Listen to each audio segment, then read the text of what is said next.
Hi friends, ఈరోజు ఊరు నుంచి తెచ్చాము చిక్కుడుకాయను చేయడానికి రెడీ చేస్తున్నాను. చిక్కుడుకాయను మంచిగా తుంచేసి మళ్ళీ కడిగి పక్కకు పెట్టుకున్నాను. నెక్స్ట్ ఆనియన్ అండ్ పచ్చిమిర్చి కూడా కట్ చేసి పక్కన పెట్టాను. ప్రజెంట్ మనకు కావాల్సిన పోపు దినుసులు ముందుగా స్టవ్ ఆన్ చేసి ప్యాన్ పెట్టేద్దాం. ప్యాన్ హీట్ అయ్యేలాగా మంటను హైలో పెడుతున్నాను. ప్యాన్ హీట్ అయింది. ముందుగా మనం ఆయిల్ తీసుకొని సరిపడినంత ఆయిల్ వేద్దాము.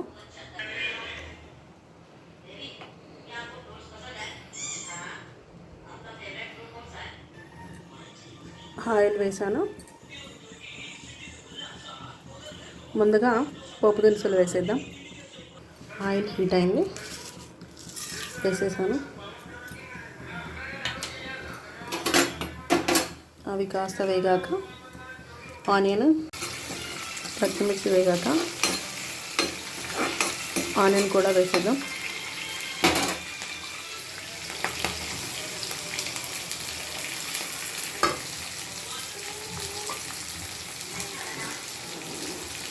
ఈ పక్కన రైస్ అయిపోయింది, రైస్ పొడి చేస్తున్నాను.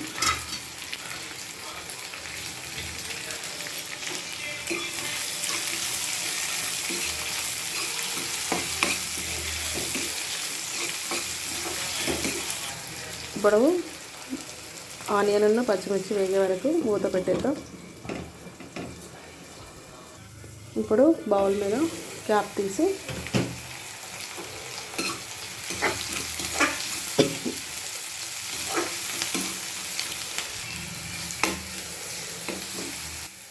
అల్లం వెల్లుల్లి పేస్ట్ వేగాక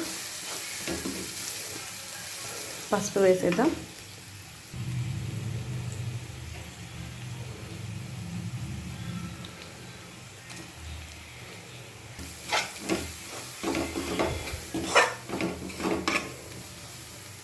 ఇప్పుడు ఫైనల్గా చిక్కుడుకాయ వేసేసాను, కలిపేస్తున్నాను. చిక్కుడుకాయ వేసాను కదా,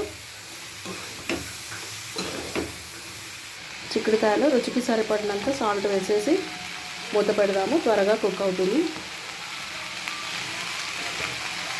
సాల్ట్ వేసి కలిపాను. ఇప్పుడు మూత పెట్టేస్తున్నాను.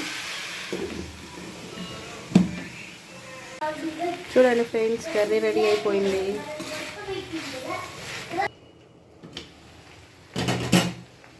ఫైనల్గా కొత్తిమీర వేసేసి 2 మినిట్స్ ఫ్లేమ్ హైలో పెట్టేద్దాం.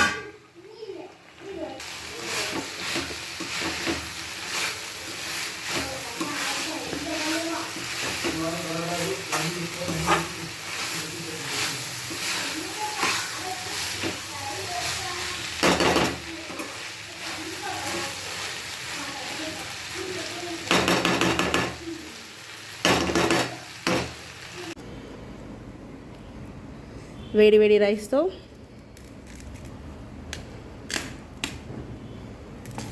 చిక్కుడుకాయ కర్రీతో మా హస్బెండ్ అండ్ మా పాప తినడానికి రెడీగా కూర్చున్నారు.